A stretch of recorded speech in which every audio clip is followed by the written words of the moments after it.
Hello everyone, my name is T Hunter. If this is your first time coming to my channel, welcome. If you are a returning viewer, welcome back and thank you so much for coming back. So I haven't done this in my intro before, but for those who are new here and do not know, I am a licensed therapist.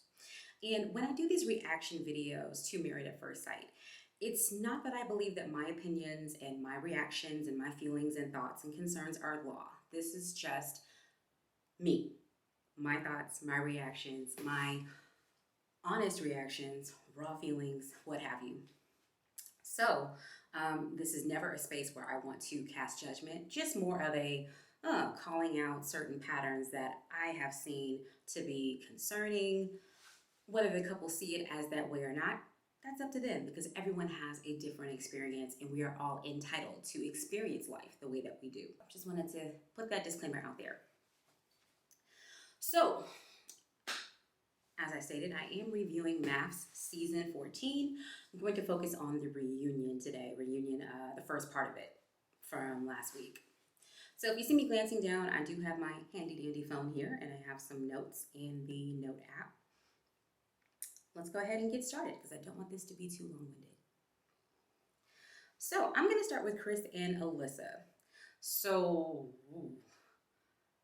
they made it past the honeymoon, and based on how Alyssa was treating Chris, like not wanting to have open and honest conversations with him about her lack of attraction to him, and some of the things that she said about him on camera behind his back, he could not get past that. When they got back to Boston from their Puerto Rico honeymoon, they met with Pastor Cal, and before anything could really jump off, Chris said, "This is my decision day. I would like a divorce." While I hate that it turned out that way, I can definitely honor and respect Chris's decision to say, you know what, based on what I have seen in these past 10 days, I do not see this getting better. I do not see myself staying in a marriage where I am mistreated, I am talked about, I am isolated, where my spouse gaslights me. So kudos to Chris for taking the more difficult option, because in the matchmaking special he had said sometimes he would just accept relationships that were good enough.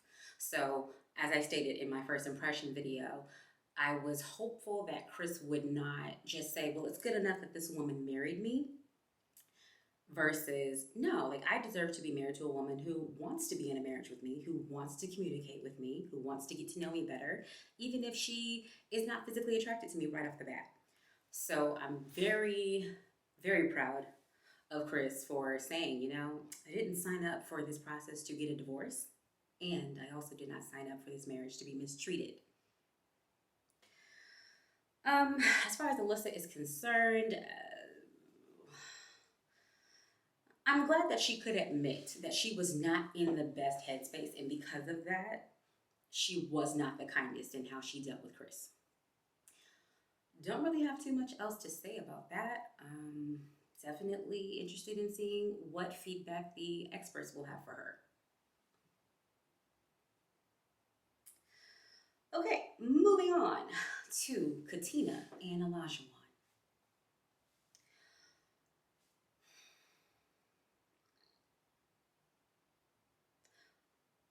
So clearly Olajuwon was reading comments and he was reading tweets, because he made a conscious effort to point out that Katina stayed with him and was patient with him during this entire season, and his very rigid views of how a marriage should be and what a wife does and what a wife looks like in the sense of her behavior, not physical.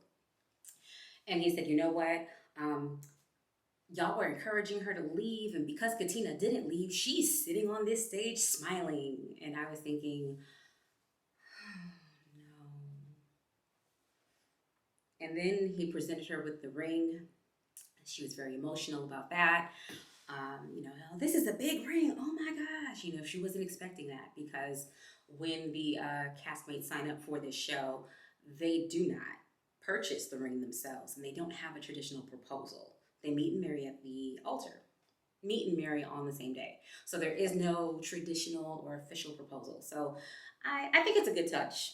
when husbands actually, propose to their spouse after they've decided to stay married. But in this case, with Olajuwon presenting this ring, ew, the gesture was great. I'm just, I'm praying that his intentions and that his positive progress continues. Time will tell for sure. Um, his whole speech around, oh, you put up with me, and so for that, I gotta say, kudos to you. Shout out to you, girl. Thank you so much. Here's a ring. Ha ha. It reminded me of the scene from the movie Enough featuring Jennifer Lopez.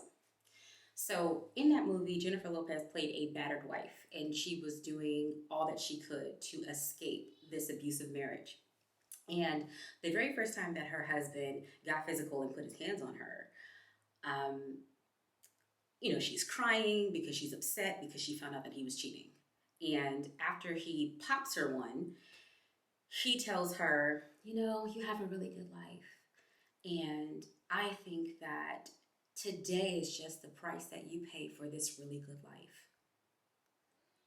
So if I'm going to be a stay-at-home wife, if I'm going to be the stay-at-home mother, if I'm going to be married to someone who makes a certain amount of money, then I need to be prepared to put up with mistreatment, be it emotional, verbal, physical abuse, financial abuse, what have you. No. So that's why I'm saying I really hope that this progressive trend that Olajuwon seems to be taking is something that he can continue. No one is perfect. Absolutely not. We all have areas in our lives that we need work on. Absolutely. I'm just hoping that Olajuwon isn't doing this from a place of my feelings are hurt and I can't believe that people are seeing me as this terrible spouse because Katina stayed with me. So let me prove to you that I am going to be the best husband ever. And it's like, no, don't prove it to us. Prove it to her. What you do behind closed doors, that's what's going to matter the most. That's what's going to be the difference between her continually saying yes to you or saying, I have changed my mind. I would like a divorce. Um, as far as Katina is concerned, this is the choice that she has made.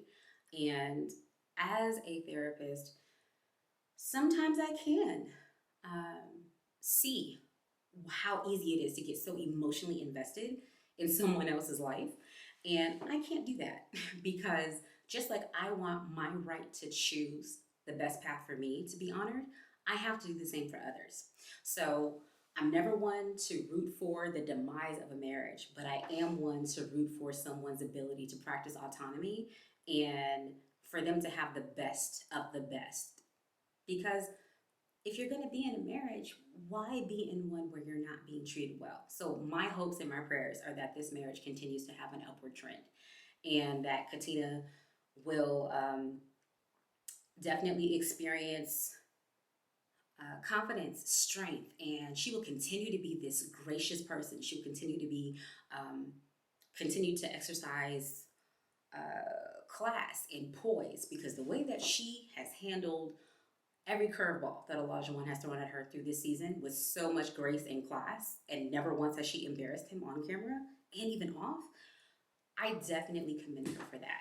So for that, I will say, like, yes, you do deserve the best of the best because when the going got tough after that, after the honeymoon phase, because you have married a stranger, um, not once did she come out of character and mistreat him and just, okay, well, we in the mud slinging together now, so let's just embarrass each other.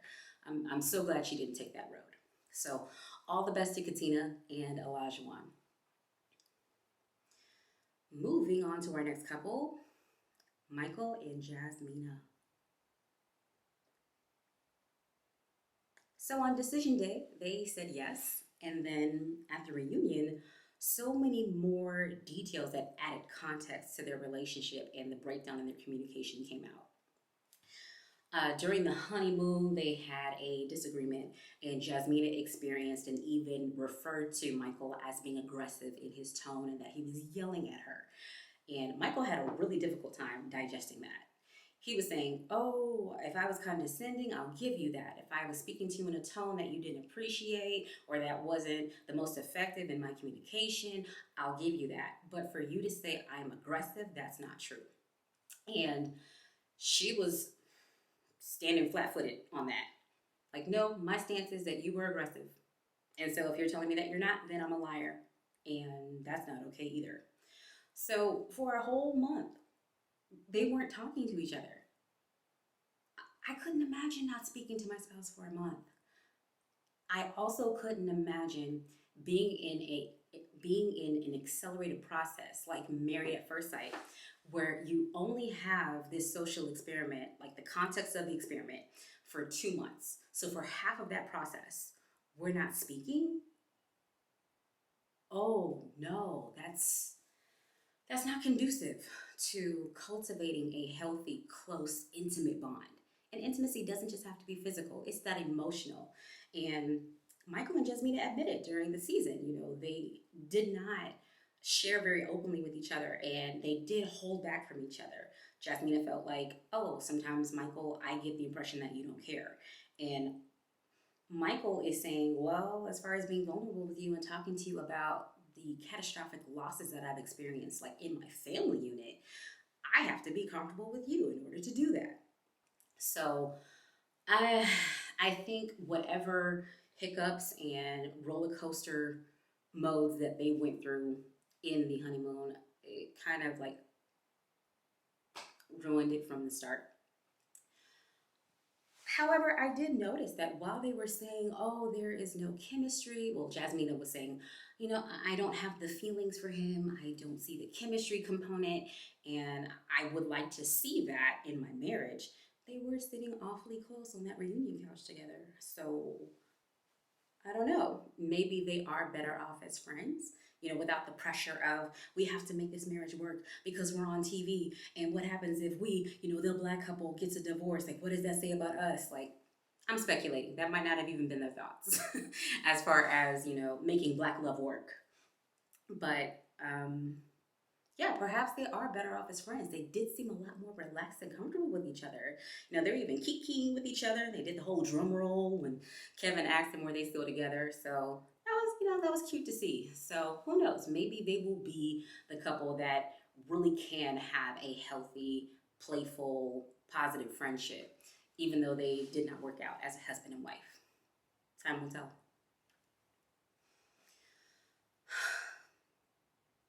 All right. Moving on to the next couple, Noy and Steve. They make me happy. I definitely have seen a lot of growth in this couple. While I was hoping that the truth around Noy's tendency to go to social media and to vent when she was feeling not so happy or content in her marriage, I wish that had come out sooner, but I'm glad that ultimately she did say something about how in her household, emotional expression was not encouraged. So if you're feeling sad, angry, frustrated, anything other than happy and content with the fact that your parents are providing for you, you don't get to voice that. You don't get to express that. And this is a prime example of why we do need to encourage our children to express their emotions, give them words to label how they're feeling. For your child to tell you, hey, I'm not happy, or I'm feeling sad, I'm feeling angry about some things, my feelings are hurt because maybe I've got things going on in my friendships at school. Instead of seeing that as you're a child, you have nothing to be upset about, you should be happy because I'm taking care of you. No, like give them space to voice those emotions, because emotions are not just limited to their relationships with their friends. Like that carries over into the relationship that they have with you as their parent.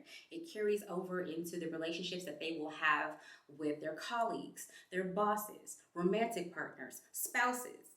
So if Noy had been encouraged to express her emotions and been given a space to cultivate that skill, maybe we would not have seen subliminal messages on social media. Maybe not, because she would have known, oh, okay, this is the space in which I get to express my emotions and I get to practice this skill so that when something comes up for me other than happiness, I can voice this to my spouse, Steve. So I'm glad that Steve did exercise a lot of patience with Noy, and I'm also glad that he was very firm in his boundaries and identifying to her, hey, when you post messages on social media without talking to me about your unhappiness in our marriage, that hurts my feelings. Can you stop doing that, please? So I understand the advice from Noy's sibling was say how you feel, directed towards Noy, and don't be condescending, directed towards Steve. And I think maybe some of the condescending tones, while I do not agree with them, I can understand how somebody could go there if their feelings are being hurt repeatedly and they have to break it down. Hey, when you do this, it hurts my feelings. Do you understand that hurting my feelings is a bad thing? Because until Noy had that breakthrough conversation where she mentioned why emotional expression is so difficult for her, Steve is just seeing we get into a disagreement or we have some type of hiccup. Now I get to see it on social media, but she's not necessarily coming to me and telling me directly, hey, ... is a problem. So while I don't agree with condescending tones, we're all human. And as I said before, we all have areas that we need to work on. So it just seems like that's an area that Steve and Noy are starting to grow in. So I'm hopeful for that. Let's see. Oh, something else that I noticed when they were all of the couples were on the stage together at the start of the reunion. Steve called it in regards to being very careful with the information that is shared with Lindsey. So the very first time that they were intimate, Steve said that Lindsey went and told the producer, and the producer that was assigned to Steve and Noy told them, hey, I heard this information from Lindsey. And he had said, she's a very nice person. She seems like a nice person. Just don't tell her any secrets because she will tell other people those secrets. And Steve called it. So what I do enjoy about Steve is that he can admit when he's wrong, and he's also a pretty decent judge of character. So, yeah. And he did it in such a way where he wasn't bashing Lindsey and he wasn't trying to, fight with her or anything. It was just, this is my observation, and I was right. Sorry, I just had to throw that in there. All right, moving on to our last couple, Mark and Lindsey. Perfect segue, right? I was very sad to hear that Mark compared his marriage with his history of bullying in his childhood. And he said out of all of the experiences he's had with bullying, his marriage has been the worst.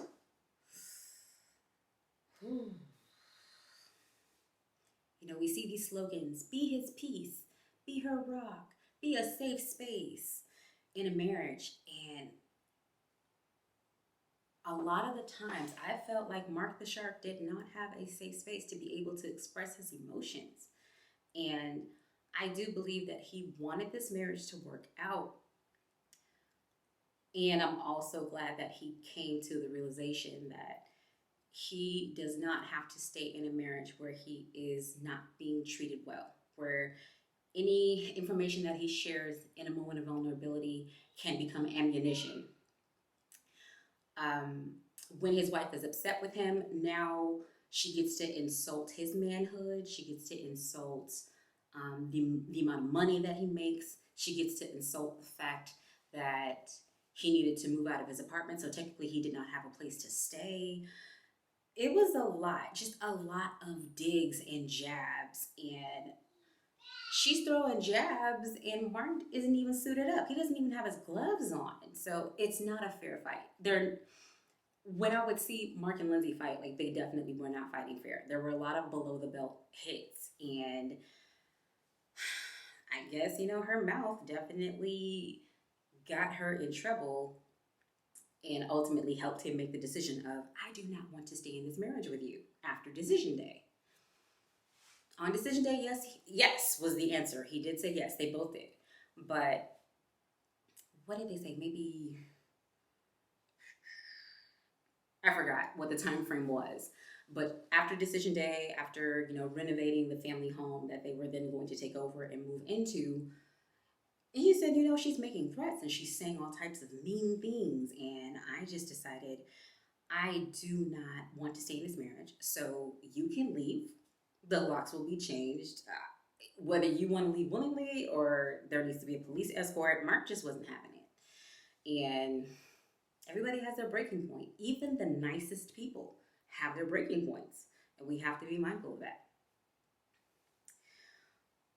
What really stood out to me as far as Lindsey's part during the reunion was she wrote that note, letter, what have you, to Mark, where she identified all of the great things that she did for him, outlining, her star qualities as a wife, saying that she gave him the Lindsey effect and she let him experience the magic of Lindsey. And I was thinking, yikes. So anything that is successful, you want credit for that. And even painting Mark out to be a user, and the best way for you to thrive is for you to help and to give to other people. And I absolutely agree with that. But it's hard to stay in the fight with someone who doesn't realize if we're a team, I don't want to fight in the ring and then come to my corner and fight with you too. If that's the case, we might as well be in the ring together as opposed to you being in my corner. So, yeah, it definitely gave me the impression of maybe her ego is a bit fragile. She has been through a lot. Both she and Mark have been through a lot of relational losses. Him through death, her more so through cutoffs in communications. I can't imagine how I would feel if my relationship with my mother was so bad that she wouldn't pick up the phone to talk to me. The day of the wedding, she sent an email to a third party, Lindsey's mother did, to advise Lindsey, I will not be at your wedding.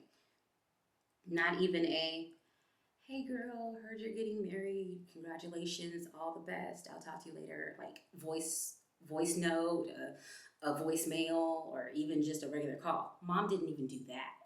So I think that Lindsey's approach with Mark reminds me of a concept that I learned in therapy where they say right script, wrong players. So whatever traumas that she has endured in her past relationships, Mark cannot right those wrongs. Mark cannot heal those wounds in those relationships. Mark is only responsible for catering to you in this marriage. So if he hurts your feelings in this marriage, yeah, that's Mark's responsibility to, come to you and y'all work that out. But as far as losing friends or losing connection with your mother, past hurts that you've had in previous relationships, Mark is not responsible for that. So once again, right script, wrong players. So this definitely was a whirlwind of a season with Mark and Lindsey. And all of the couples, actually, they all had their highs and they had their lows. So as I close this video out, I do want to say this. Lindsey and Olajuwon were painted as having these big, larger than life personalities. And I just hope that the term big personalities and those that we would peg as having them do not get a bad rap.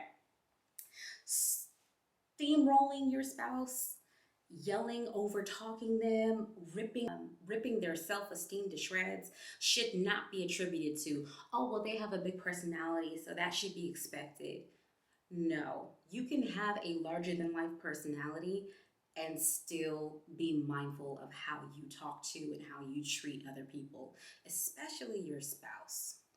So hopefully After this season, and whether they choose to watch themselves back on TV a lot or just a little, I hope that, Olajuwon and Lindsey can see, hey, maybe this larger than life, very charismatic personality that you think you're giving off, it might not read the same to viewers. So, just be mindful. If you like to talk, that's fine, but be mindful of sharing the floor with other people. If you have a very strong stance in what you want your relationships to look like, that's okay. But be mindful that you married a person and not a robot that you get to program. You teach people how to treat you, but relationships are give and take. If you're not willing to bend, that thing is going to break. So, my hopes and prayers for each one of the couples is that they will all thrive, whether they have remained together, those who decided to stay together, and even those who have decided to walk away from each other, that they will thrive, they will be happy, and they be healthy as well as be whole, and that they will not beat themselves up if the relationships did not work out the way that they wanted them to. And I believe that's all that I have to say for this reunion, the first part. And that pretty much wraps up my thoughts for MAFS Season 14 in Boston. If you have enjoyed this video, please feel free to give it a like, subscribe to my channel for more content, and hit that notification bell so that you never miss one of my posts. Thank you so much for watching, and I will see you in the next one. Have a good day. Bye, guys.